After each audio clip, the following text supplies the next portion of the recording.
माँ, मुझे कुछ महीनों के लिए विदेश जाना पड़ रहा है। तेरे रहने का इंतजाम मैंने करा दिया है। तकरीबन 32 साल के अविवाहित डॉक्टर सुदीप ने देर रात घर में घुसते ही कहा। बेटा, तेरा विदेश जाना जरूरी है क्या? माँ की आवाज में चिंता और घबराहट झलक रही थी। माँ, मुझे इंग्लैंड जाकर कुछ रिसर्च करनी है। वैसे भी कुछ ही महीनों की तो बात है, सुदीप ने कहा।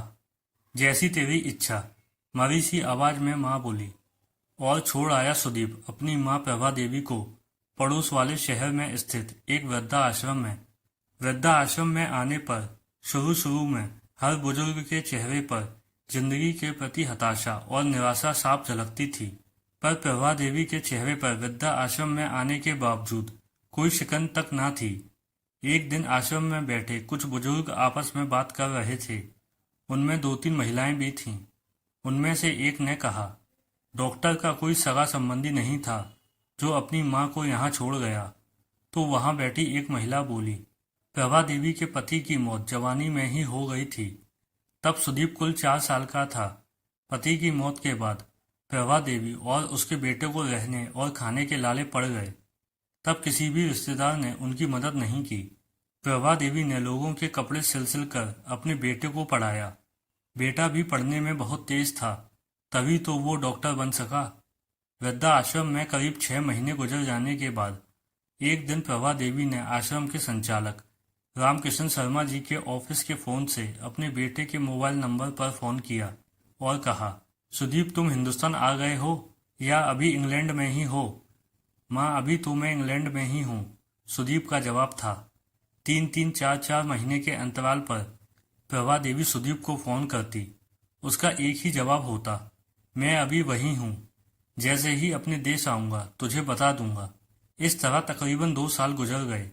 अब तो वृद्धा आश्रम के लोग भी कहने लगे कि देखो कैसा चालाक बेटा निकला, कितने धोखे से अपनी माँ को यहाँ छोड़ गया।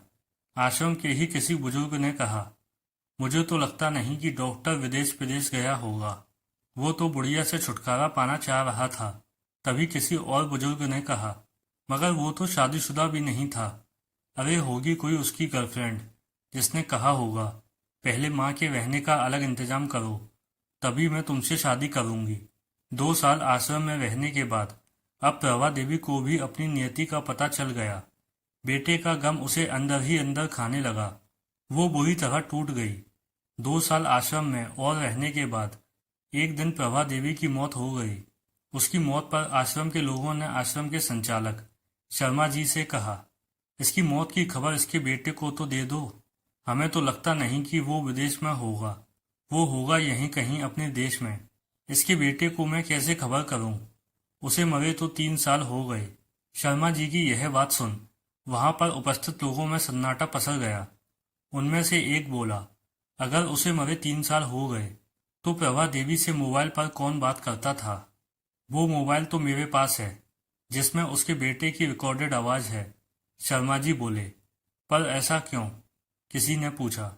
तब शर्मा जी बोले कि करीब 4 साल पहले जब सुदीप अपनी माँ को यहाँ छोड़ने आया तो उसने मुझसे कहा, शर्मा जी, मुझे ब्लड कैंसर हो गया है और डॉक्टर होने के नाते मैं यह अच्छी तरह जानता हूँ कि इसकी आखिरी स्टेज में मुझे बहुत तकलीफ होगी।